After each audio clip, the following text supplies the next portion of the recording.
afternoon, everyone. My name is Corby Eason. I work here at the Utah State Board of Education. I'd like to welcome you to our school-based mental health webinar. I just want to do a few reminders, housekeeping items before we start. Remember to mute your mic and don't share your screen. Then if you have any questions, please type them in the chat box and we'll have time at the end to address any questions. Again, if you have any question, please type them in the chat box and we'll be able to address those questions towards the end. So now I'd like to turn the time over to our presenter. We have Alexandra, and she has some good information for you guys. And so now I'm turning the time over to her. All right, thank you, Corby. It's a pleasure being here today. My name is Alessandra Amato. I work for the Refugee and Immigrant Center, Asian Association of Utah. We are a nonprofit located in Salt Lake downtown, and I work specifically for the Trafficking in Persons program. Our department works with all survivors of human trafficking, foreign-born and domestic victims, and we can, thanks to a variety of different grants that we work with, we're able to work with both minors and adult survivors of both labor and sexual exploitation.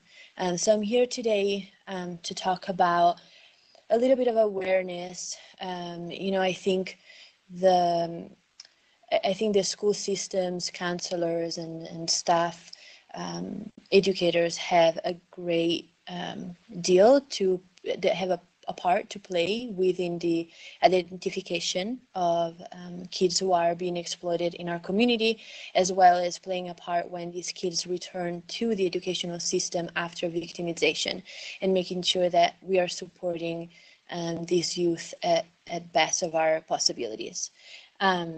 So we'll have about perhaps a little over an hour of this presentation, and then we'll have some time at the end for any questions that come up during this time. So please don't hesitate to send them along.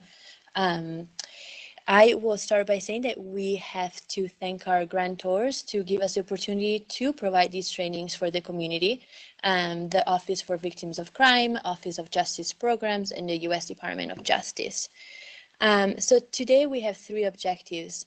Through the training, you'll be able to define human trafficking and recognize potential indicators of trafficking, summarize risk factors for victimization and describe the dynamics of control, and then apply a trauma-informed, victim-centered approach when interacting with victims.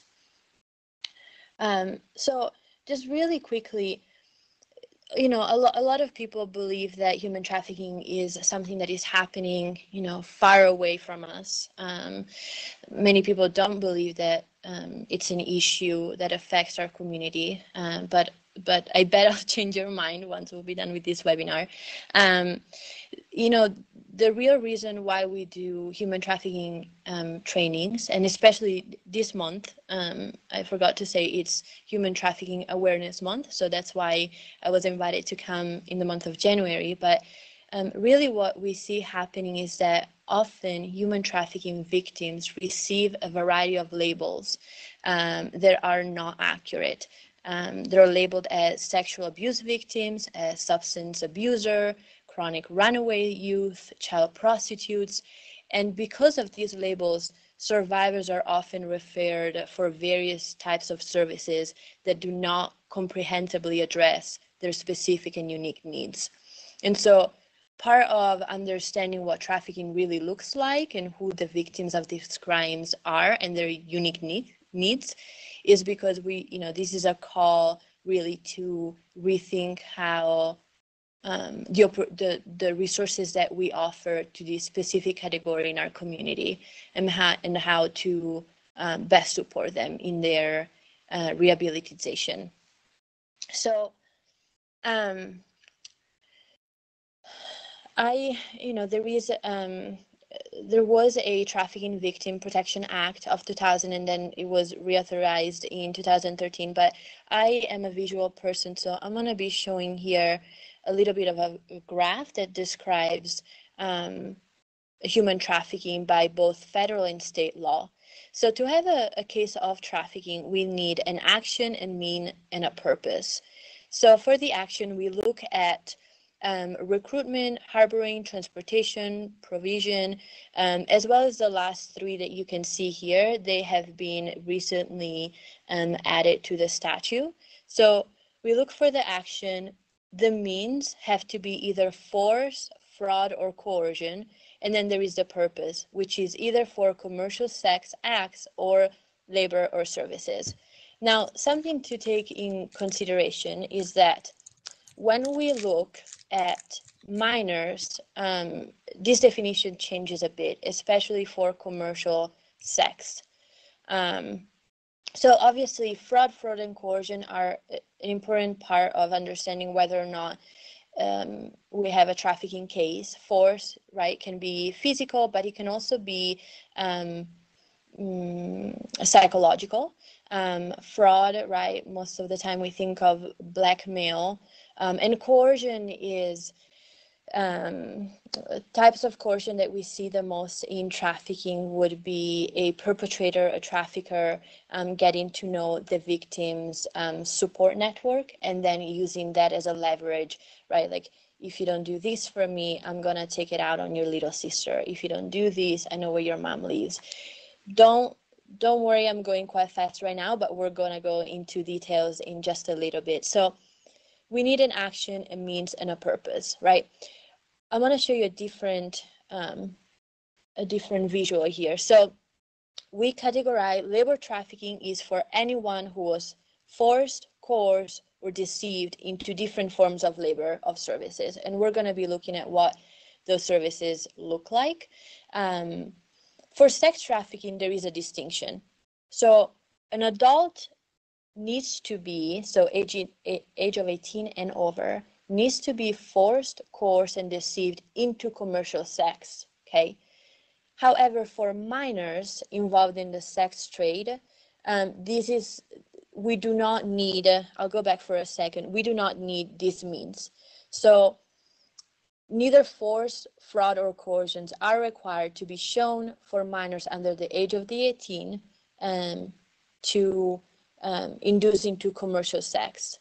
So when we look at CSEC, that acronym up there, that means commercial sexual exploitation of children. So this means that based on federal and state law, there is no such a thing as a child prostitute, because a child prostitute would means that there is an exchange, right, for the sex act. There is a trade for anything that is of value. That could be money, drugs, a place to stay. And so if by law a child cannot consent to commercial sex, here we have the CSEC category being actually identified as a type of human trafficking, okay? So we're going to be looking here at the most common forms of domestic minor trafficking. As you can see, there is the first one, the most common one is a trafficker controlling the victim and, you know, forcing them to do what the trafficker wants them to. But then there is survivor sex. That really talks to the commercial sexual exploitation of children. So if a minor is on the streets, not even on the streets, but is exchanging sex for food, shelter, drugs, here you have that trade and that commercial aspect of that dynamic. And so it is considered domestic or not minor sex trafficking, okay? We see this a lot in our homeless youth population who are trying to survive out there, and they exchange sex, boys and girls, for a place to stay, for a hot meal, and yeah, for drugs if they have a substance abuse issue, and so forth. And then the third category is commercial sex services in exchange for something of value. And this is not survival. So say we have a 16-year-old who lives in a family who cannot afford to buy her, and we actually had a case of similar to this where they cannot afford to buy her makeup, and she wanted new nails and eyelashes. Well, if this minor provides sex services in exchange for those nails, eyelashes, makeup, that is still considered commercial sex. Therefore, you have minor sex trafficking. In the instance where you do not have a trafficker that controls the victims, where you do not have that three-way dynamics, right? So the trafficker, a victim, and a buyer, but you only have a child who is exchanging sex for services, sorry, sex for something of value, um, it becomes a little tricky. Um, some people may think that the child is considered the trafficker as well as a victim, but that cannot be the case. So the buyer in this situation would also be charged as the trafficker, and the minor will always, or should always, be considered the victim, right? Because just remember one more time that minors cannot consent to commercial sex, so therefore they're automatically a victim. Um, Something to touch on really quickly are myths of human trafficking. Let's address this right now before we go into the details of our webinar, so that we're all on the same page. And some of you might already know this, but myth number one is that trafficking requires travel and the crossing of international or state border. So although the definition of trafficking or the word trafficking really make us think that there must be movement of a victim, that is not accurate. So we can have a person who is being trafficked from their own home and never moved, but is being forced, right? You remember that recruitment, that purpose, that means that a person that from their own home matches all of those categories. So crossing international or state borders, or even movement from one house to another one, it's not an element of human trafficking, but obviously it can happen. So for instance, some people confuse smuggling with trafficking, right? Smuggling is when a person from a different state line or international border is actually paying to be transported from one place to another one. Trafficking, your power and control over the situation is taken away from you. So you're not making that choice to be moved. Of course, we have cases of smuggling that can become trafficking later, but the important part here is that solely moving people is not a requirement to have a human trafficking case. Myth number two, there must be physical restraint, force, or bondage present to be trafficking. Although there absolutely can be all of these things, those restrainment, that force, that bondage is not only physical. So we also have to look at the psychological force and coercion. Yeah, absolutely. That play into a situation of trafficking, and we're going to be looking at those in just a second. Myths number three, if a trafficked person consented before the abuse or was paid, it is not trafficking. This is also a myth, because a person can consent before and then realizing what's happening, or simply wanting to be out of that situation. And so, kind of that consent conversation that we always have, because if I said yes at first, I can change my mind. And so, a person can be deceived into it or blackmailed into it. And so the consent part, it's not that important, especially if we look at minors, right? And that what we were talking about before, that a minor cannot consent to commercial sex. So we don't really care if a kid initiated the whole process, if they, put online, ads or did what they did. That does not mean that, it's not trafficking. Myth number 4, trafficking victims are only immigrants or foreign nationals. So we actually have 2 categories when we look at victims in trafficking. We have the foreign-borns, who are often migrants, immigrants, foreign nationals, foreign-born who come to the States on tourist visas or for seasonal work, and then they are, they are involved in trafficking situations. But then we have the population that we call domestic victims, and those include U.S. Citizens and green card holders. So those 2 would go under the category of domestic victims of trafficking. So some of you might have seen the power and control wheel. You often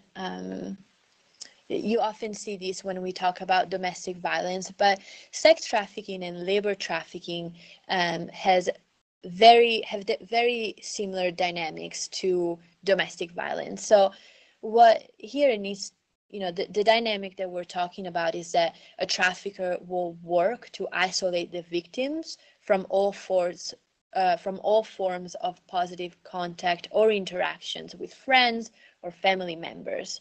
So the trafficker strategically removes any safety net and resources, gradually making that victim physically, mentally, emotionally, and financially reliant on that trafficker, right? So it's only after the trafficker gains that trust and that relationship is built that they will begin demanding work from the youth. And this can be, again, both for sexual services or other forms of labor. Later on, the youth will be punished for refusal, hesitation, or complaints with both physical and emotional abuse. So really something to understand and remember about exploitation is that the victim does not have power and control over that situation. There is, the isolation that you see here can be emotional, psychological, it can be physical. We have here on our list holding and destroying immigration papers, debt bondage. So that is, of course, very true, particularly to the foreign-born population. However, we do see traffickers keeping identification documents with our domestic population as well, because if you are a person who relies on your trafficker and they have your birth certificate, they have your ID, they have your social security card, well, it's really hard for you to go on and ask, ask for help or access resources in the community without those documents. So although historically we know that this happens specifically with the foreign-born population, it is extremely true for our domestic population as well.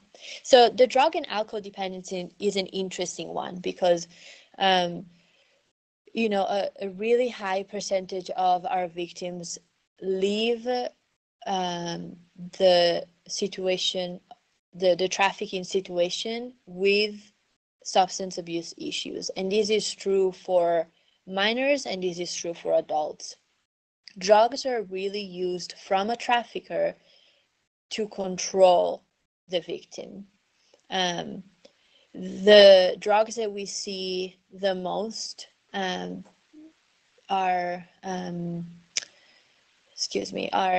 heroin and meth. And what happens is that the trafficker will use these drugs to control the victim, but then once the victim leaves that situation of exploitation, they continue using.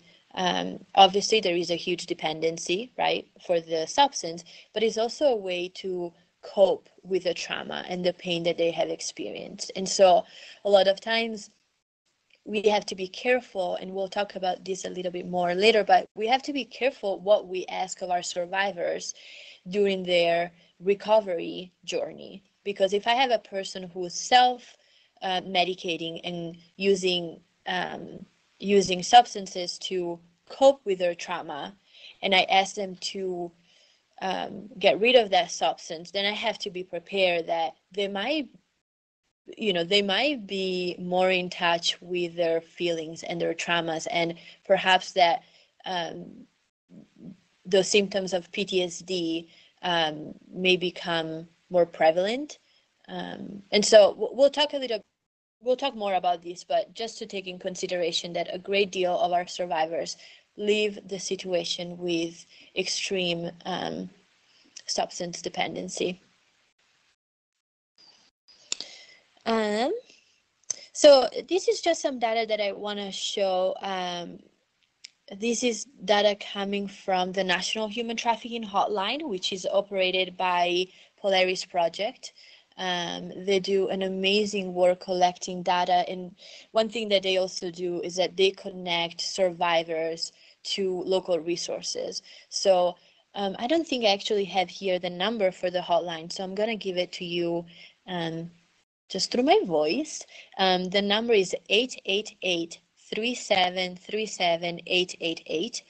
And what this hotline does is that a survivor can call them and say a victim is calling from Southern Utah up to the hotline, which is in Washington, D.C. They will connect them with local resources in the state of the victim. And so most likely they will actually be calling us during business hours. And so they will connect that survivor directly to our office. And then from there, we can work with them in arranging a way to leave that situation, find shelter, and just start working with them based on their needs.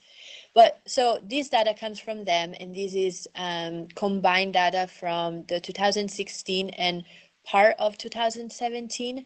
They're quite slow releasing new data, so we have this right now. 8,759 confirmed U.S. trafficking cases reported in 2016. And I want to say partially 2017.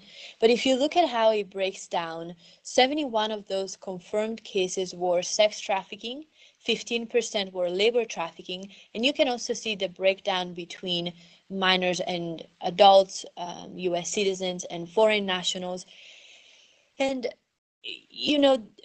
this data, as a lot of data, unfortunately, is pretty skewed because I know, for instance, that our agency that sees nearly all of the trafficking cases in the state of Utah does not report our numbers to the hotline. So this is only those cases that came through the hotline and have been confirmed to be trafficking cases. So the numbers are way, way higher than what is shown here. When we look at Utah during that same range of time, so 2016 and 17, these are kind of the hot spots where we are identifying Utah.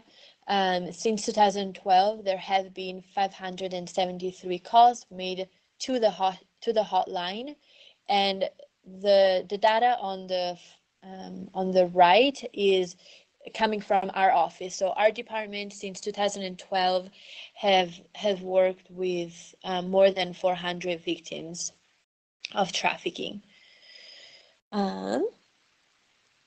So again, well, these are just some news articles specifically to Utah and child trafficking. There is quite a bit if people start paying attention, quite a bit of cases. But I will also tell you that a very few percentage make the news. Usually, a case will be, advertised in the news when the perpetrator is actually arrested and prosecuted, which unfortunately it's a very small percentage. Just in terms of the cases that we actually see.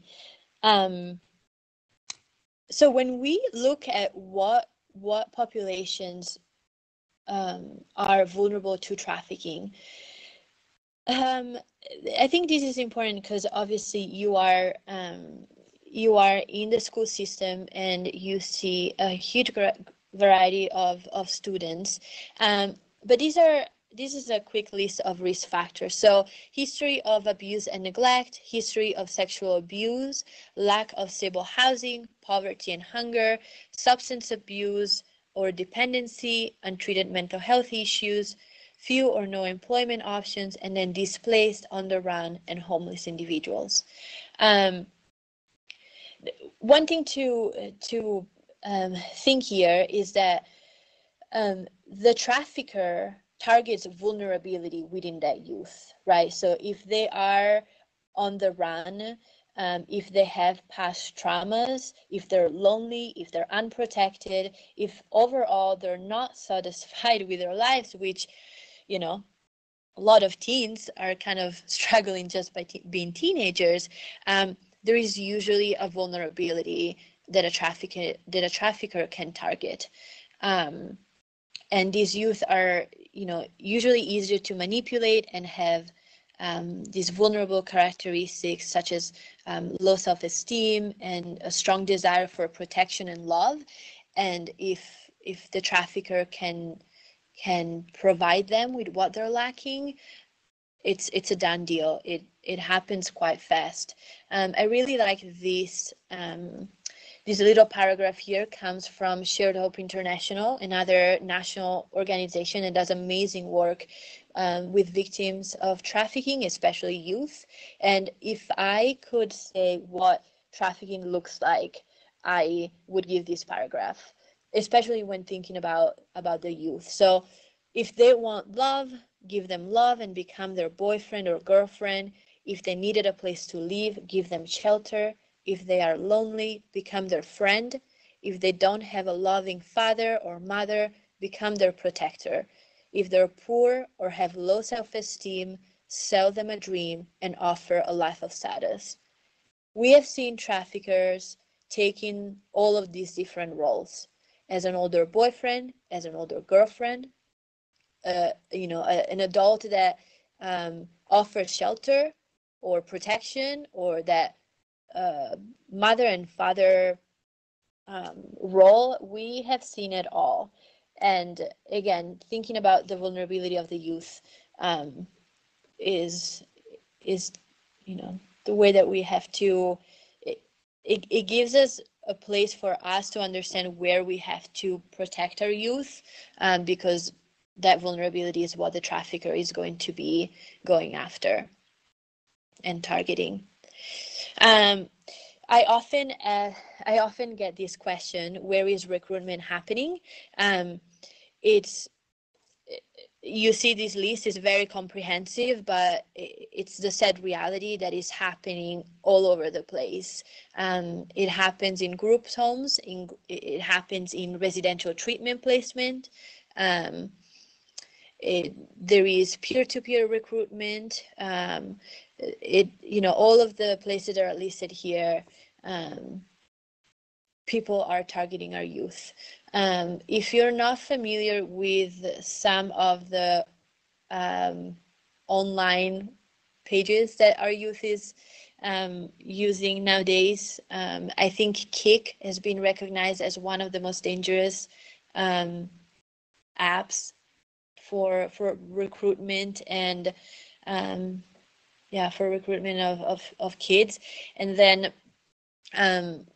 lately there has been some new data that came out about recruitment happening on chat rooms these websites where kids sign up and they pretend to be someone else, and they create a character, and the characters are interacting with one another.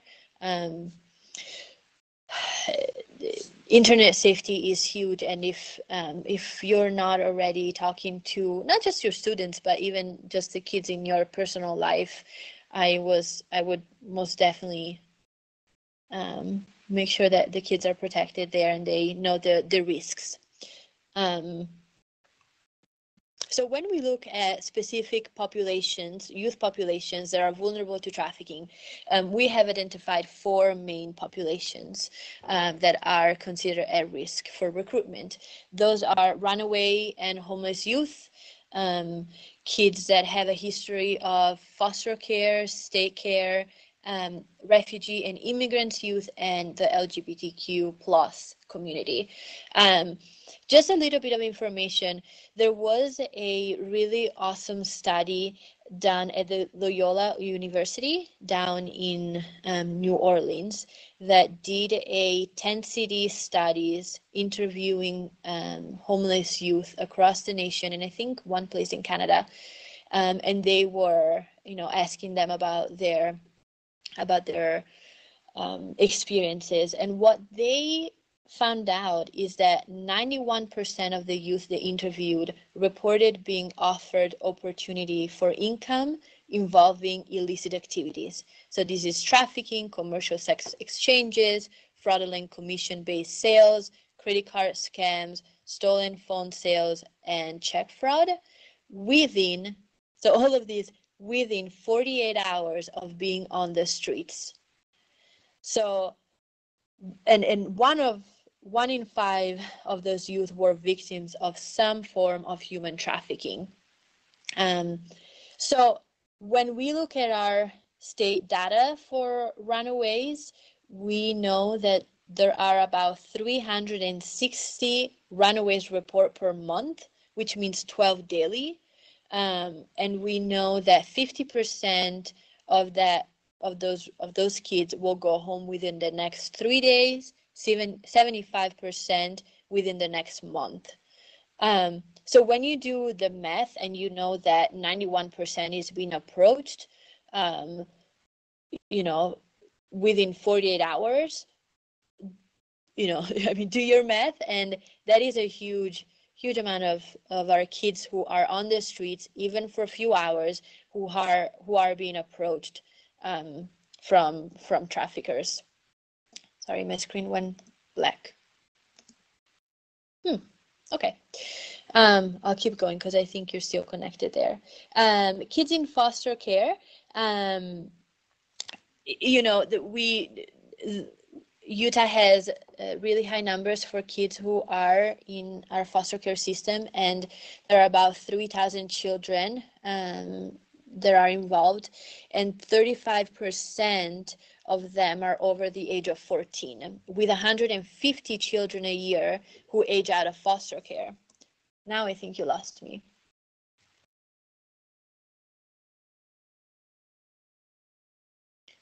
Can you, trying to see what happened here.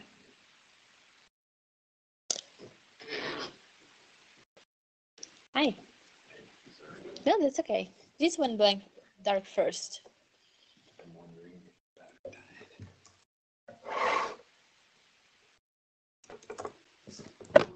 Could be. Okay. Can you still hear me? Okay. Well, I can keep talking. So the refugee and immigrant population, obviously, by nature, refugees have experienced high rates of traumatic events such as violence, persecution, war, disaster, family loss, and displacement. So this is youth that is resettled in the United States with already a lot of trauma experienced. They may have a history of engaging in survival sex, exchanging sexual services for food or protection. So the trauma experience and the nuance of being in a new country makes this population at greater risk of exploitation. So it's definitely a population that we want to keep an eye on in our school system. And then the LGBTQ community. The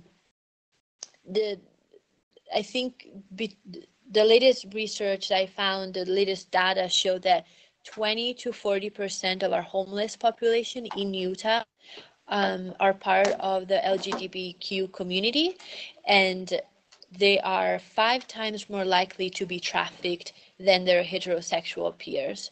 So we talk about these vulnerabilities because we want to make sure that you understand the connection between at risk population so that you can talk about protection, so that you can look out for the kids in your classrooms.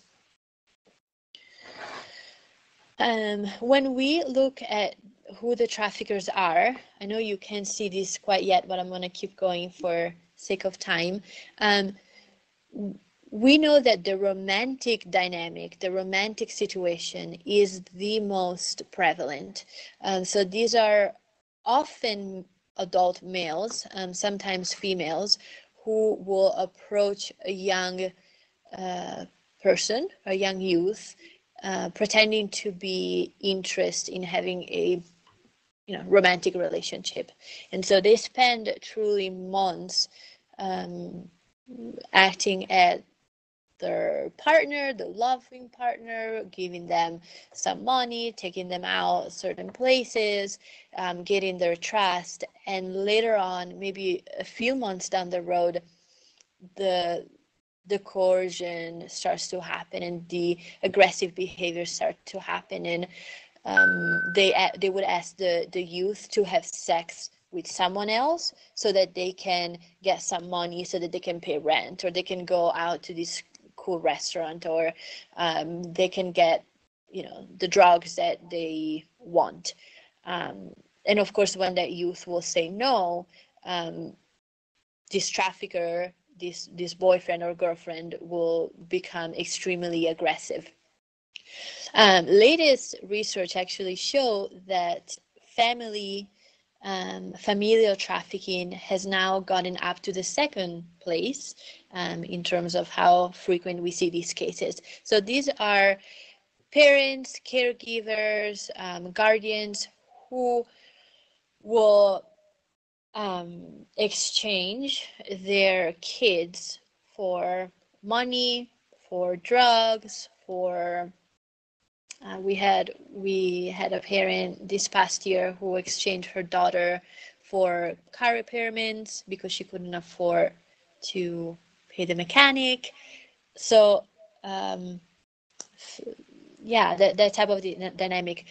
Family who is forcing their kids to not attend school, but being at home and just cook and take care of the house, take care of younger siblings, and so forth, so on. Let's see.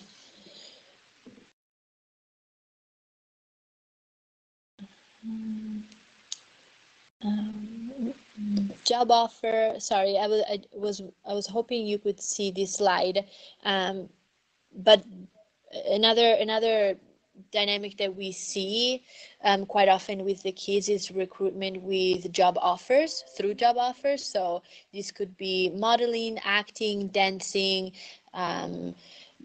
simply, I have a great job for you that will pay really good in Illinois, so you should travel with me and we should go there, have a free place to stay for you. And if kids come from families that are not well off, they will take the opportunity. So that was job offer, and then we're getting there. Beautiful, thank you. And then abduction and kidnapping, although we see fewer cases where kids are kidnapped and forcibly taken away, we do see those cases. But they're not as prevalent as the first couple that we have listed here. Beautiful. I apologize for that little hiccup. So going forward, this is just a list of where we see trafficking taking place. there is a division of sex trafficking and labor trafficking. What I want to highlight here is that we talk about sex trafficking a lot more than labor trafficking. We are able to investigate and prosecute sex trafficking cases at a much higher rate than labor trafficking. Part of it is because when you take a look at these two lists, it's quite harder to make the case of labor trafficking. Where the sex part, especially with minors, is more black and white. Labor trafficking can be quite difficult. You really have to dig into the situation to understand where that crosses the lines of labor trafficking versus forced labor or simply another type of labor. So the reason that we don't talk about it as much, it's not a justification, but it's because I think it's simply harder to spot and to prosecute. Nonetheless, the trauma and the experiences are just as difficult, and so we need to make sure that when we look at providing support to those victims, we provide support in an equal way across the board. So let's talk a little bit about what to look for in terms of red flags for trafficking. So we talked about the presence of a controlling older boyfriend or girlfriend. When we were looking at that wheel of power and control wheel, we talked about not having the power over your own life. And a lot of times that looks like the victims are unable to speak for themselves. So we see this a lot when, for instance, victims are going to the emergency room and where they're accompanied by the trafficker, and the trafficker is answering the questions, and the trafficker is not leaving the victim alone in the room with the doctors. And so best practice really calls that if you suspect a person, a child, an adult to be a victim of trafficking, really try to talk to them alone. And we'll look at best practices for interacting with survivors. Continuing on our list of red flags, running away, couch surfing. Now we know why that is a red flag. Unexplained absences and truancy from school. We have had cases of kids who are coming to school literally every day and that are at home by 5 o'clock for dinner, yet they are being sexually exploited. They have a trafficker. They have dates that they have to go on and bring money back to their trafficker, and yet they're making all of the appointments, and they're at home and they're in your classroom. But we also have those kids who all of a sudden are no longer sitting in your classroom. And so I wonder if we have looked deeply into those cases and trying to understand why that minor is no longer present at school. The use of terminology like the game, the life. So the life would be commercial sex exploitation, daddy, manager, date, and trick. If you are not familiar, and the list goes on, and you're welcome to do some research on your own, but if you do not know the terminology that goes along with trafficking, you might be missing some clues. Of conversation that you may be hearing.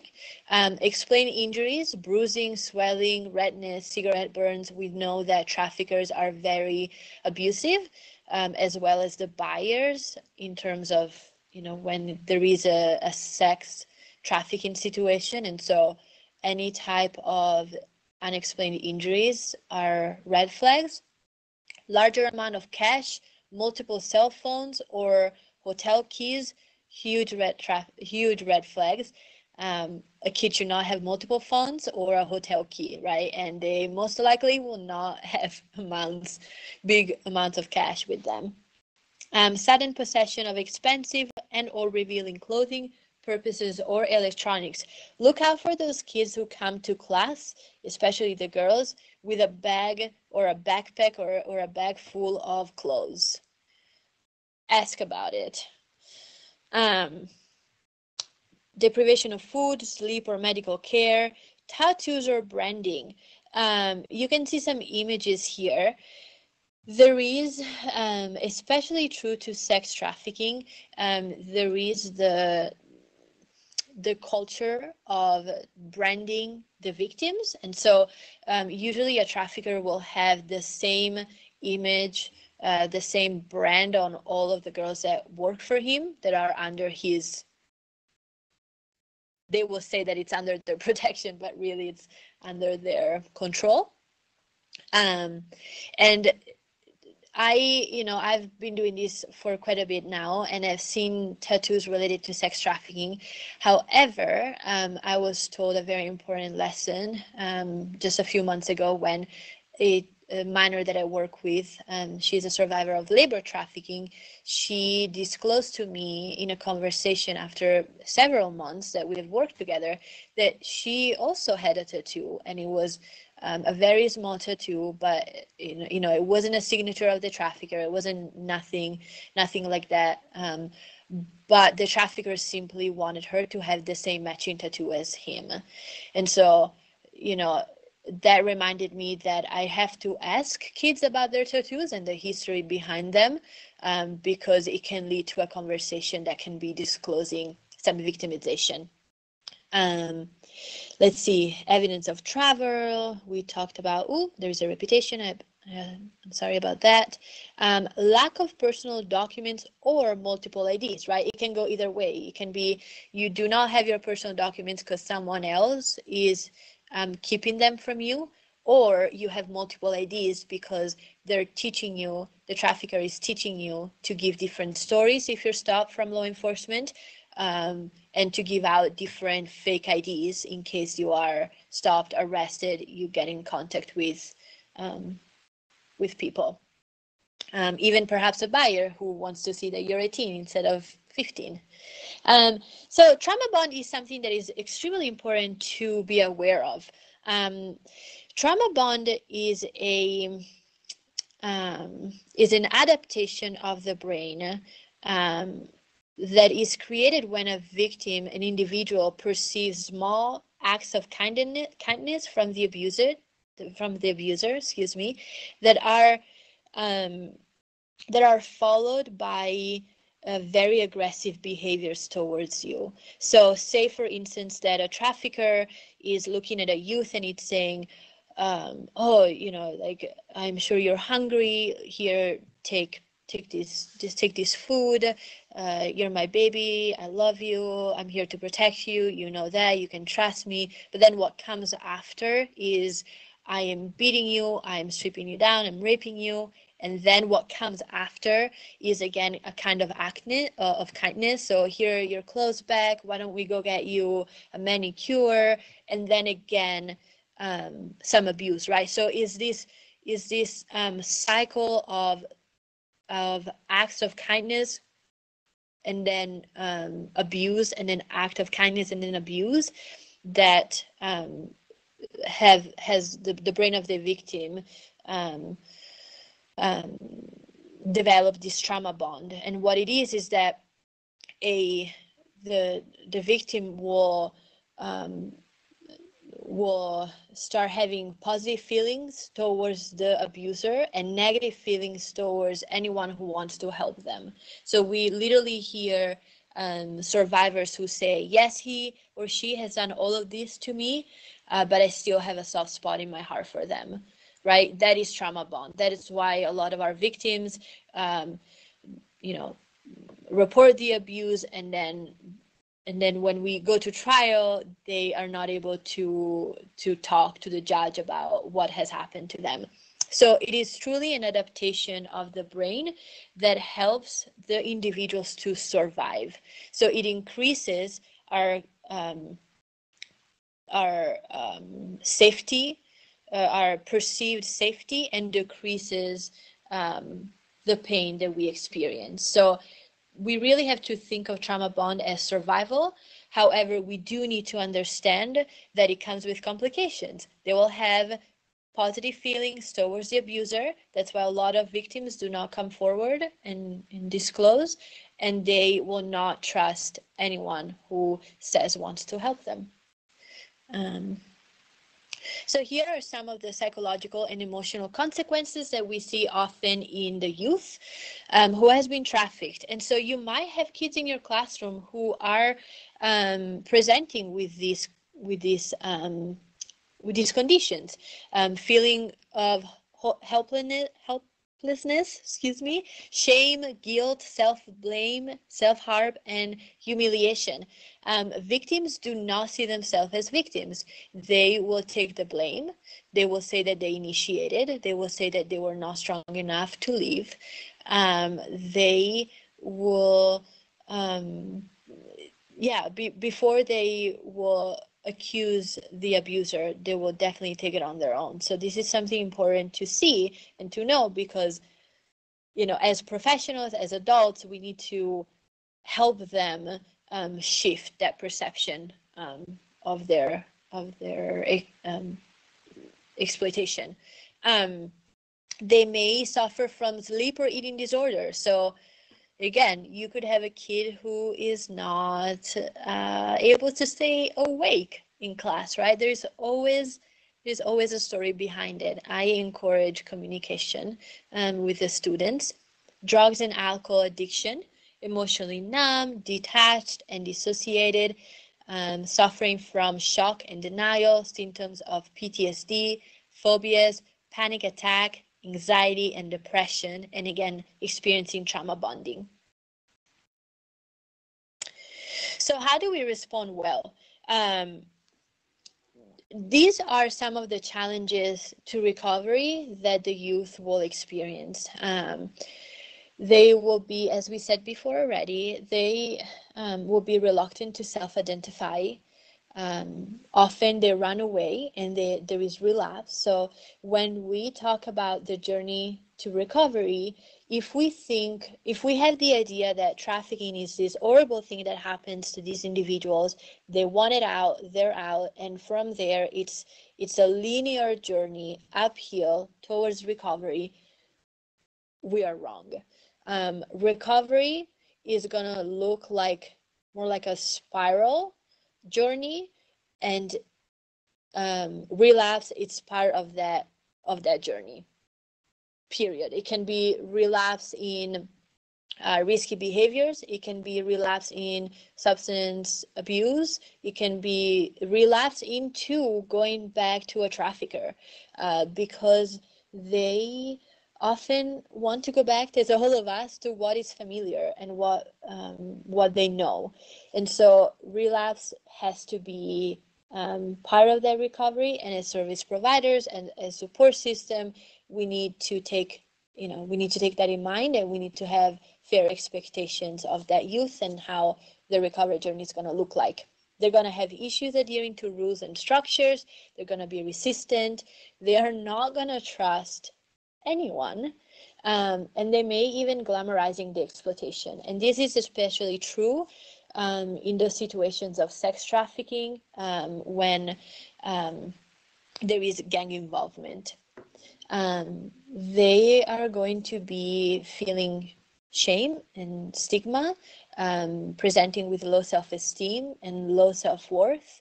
When I run support groups with my youth, we do an exercise that for many of us is very simple, but we place a hand on our heart and we say, "I love you," to ourselves, and you will not believe how difficult that exercise is for these girls and boys. Loyalty to the trafficker, that's that trauma bond that we talked about. Again, substance abuse and psychological disorders. So healing from trauma. I had quite a bit of youth who have told me that after being exploited and trying to go back to school, one of the biggest challenges for them was dealing with their flashback and anxiety in the classroom. Particularly, I had a student recently who had told me that he had to go to the bathroom because he didn't feel like there was a safe place in their classroom or in the school where he could go to, right? And so these, regardless of trafficking, I think a lot of our youth may be experiencing trauma and therefore flashbacks and anxiety, and they may be sitting in your classroom. And so any exercise of mindfulness can be very helpful, although you know don't want silent moments. And we can, you know, if you would like to know more about mindfulness with survivors of trauma, I'm very happy to have that conversation with you later on. But really, we need to understand that anything can be a trigger for these youth. And so how are we equipped, and do we know what to do? Do we have a plan if one of our youth is experiencing triggers in our classroom, right? So maybe familiarizing yourself with a couple of grounding exercises that they can do, and always relationship is the best way to heal from trauma, and that can come from your case manager, it can come from your therapist, it can also come from your teacher, and from having one special person in that school that the kid feels comfortable going to, even if it is about sitting down, you know, in the same room and not talking, or whatever that may be. So a trauma-informed approach looks like this. So we are trauma-informed when we realize the widespread impact of trauma and understand potential pathways of recovery. We recognize the signs and symptoms of trauma. We respond to trauma by fully integrating knowledge about the trauma into policies, procedures, and practices. So this can be easily integrated, you know, in the way that all of us do our work, and then resist re-traumatization.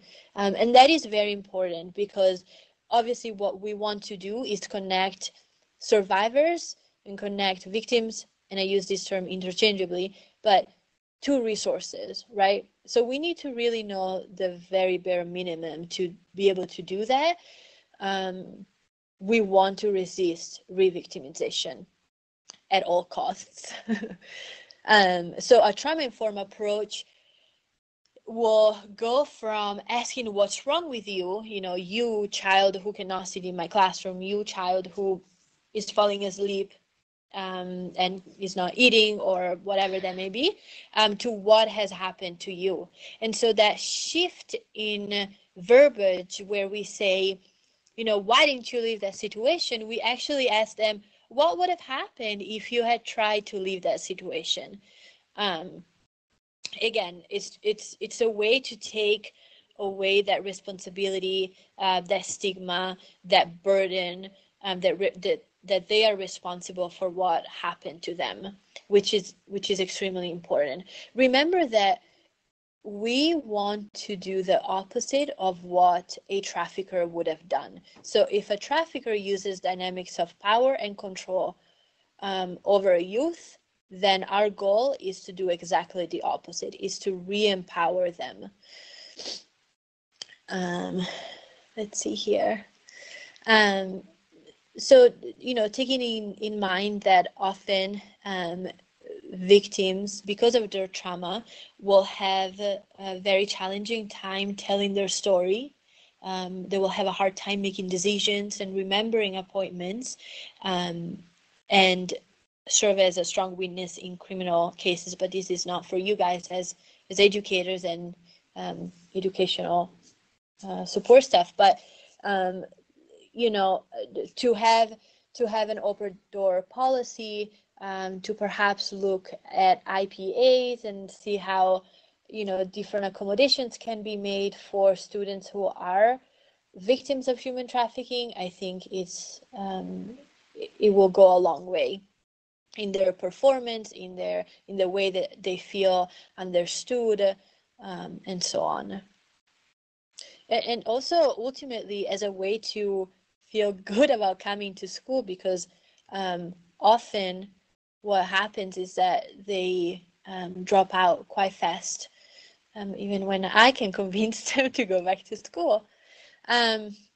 So when looking at how, like to talk to these youth, we want to make sure, especially if it's a time where the youth is disclosing, never judge them, right? We're not here to judge, we're here to listen. It is not our call whether or not somebody is a victim or not. We can pass on that referral to law enforcement, to child protection services. Somebody else is in charge of that. I think because it's so rare that a youth feel comfortable coming forward and disclosing, if we, as the first person that that the youth comes to, are shutting them down, we do great damage. So, really important to put aside our biases, no matter what this youth is wearing, no matter what you think of them. Do your best to not judge them throughout that time, that conversation. Validate their feeling, use a calm voice, ask open-ended questions if you have to ask questions at all, and use a safe environment. So that means, not around other kids, not around other people. Perhaps have them sit in a place in the room where they can see the door. There are tons of different little tips that we can use to make sure that they feel supported. Another thing that I like to mention is the service needs that this youth is going to be needing are so many. They are going to be going to specific medical care, to mental health, to trauma-specific therapy, hopefully. They may be struggling with that substance abuse. They may need to be relocated for safety reasons. Housing may change. They might be removed from their families. They may have language services that they need, job training, education, victim advocacy. They might be going to court. Whatever that is, they're going to be very busy, and they might not be in class as much as you would like to see a student be in your classroom. I'm saying this because I have kids that, report this back to me. Be very careful of what you ask of the kid in front of other youth. Again, we do not want to re-victimize them. We do not want to re-traumatize them. If you want to know why they have to, miss school again tomorrow, or why they're being checked out, ask not in front of the other kids, because the answer may be very personal. And we have a lot of issues around the privacy of these students inside the educational system. So that's just a friendly reminder. And then, we really take a multidisciplinary approach when supporting youth survivors of trafficking. And so we do our best to bring to the table, of course, child protection services, social providers, law enforcement, medical professional, victim advocates, and then, of course, the educational system.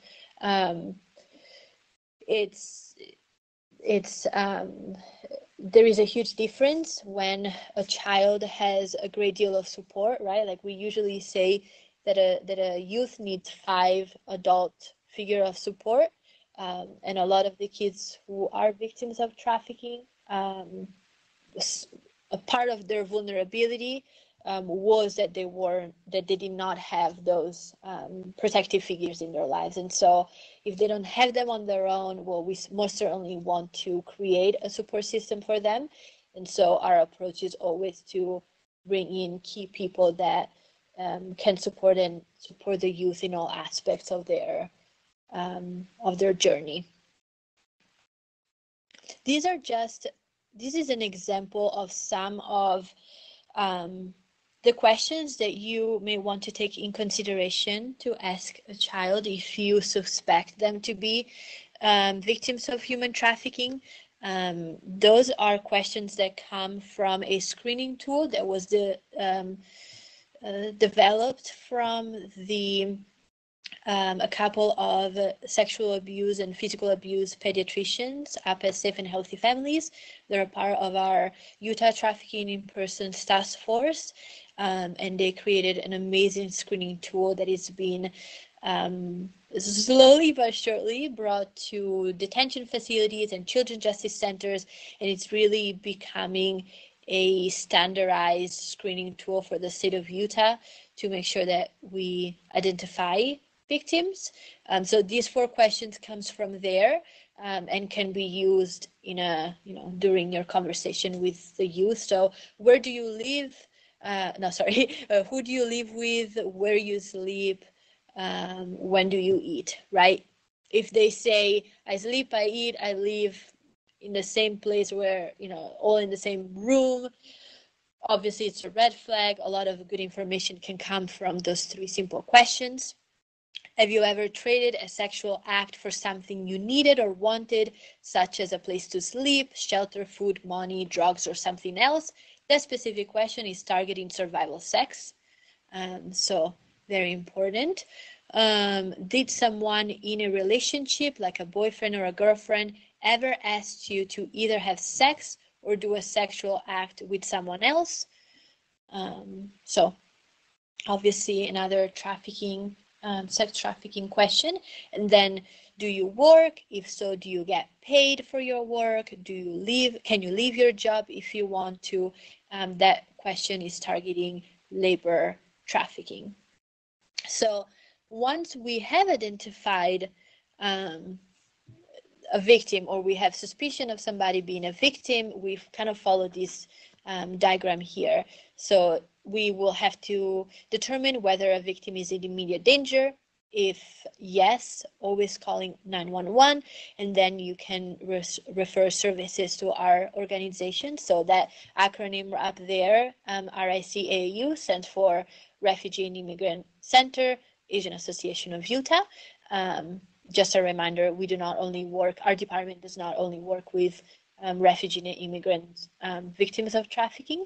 And then going back to the immediate danger, if they're not in immediate danger, then it depends, right, on whether or not they're a minor. So if they're a minor, we all follow the mandatory reporting laws. So we will be calling DCFS and law enforcement. I always encourage people to call both, although the mandatory reporting says, either or. They should be crossing information, but why not helping them, right? They're so busy and we know it. So I like to call both. And then if a victim is not minor, so say you have a youth, 18 years old of age or older, then it is their decision, and you will have to respect what they choose on whether or not they want to report to law enforcement. And so what I always encourage people to do is to connect them with us. Our phone number is up there, 801-467-6060, and ask for the Trafficking in Person program and see if we can connect them with some specialized services. And then, of course, we'll talk to them about their rights and all the options that they have in terms of working with law enforcement or an attorney for criminal immigration purposes or whatever that might be. So this is all I have for you today. I hope that I didn't go too fast. I hope that this webinar helped you understand a little better what human trafficking looks like here in Utah. I'm happy to hear if anybody has any questions, but it seems like we don't have anything, and so I appreciate Yeah, I appreciate you guys having me today, and please take a look at my contact information if you need to refer anybody to our services, or if you would like to staff a case, if you would like to have anyone from our agency to do a training.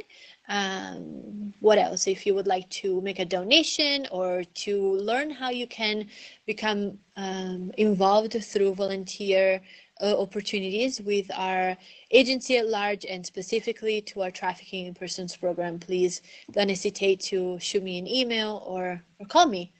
Yeah, I thank you. Yeah, thank you very much for having me.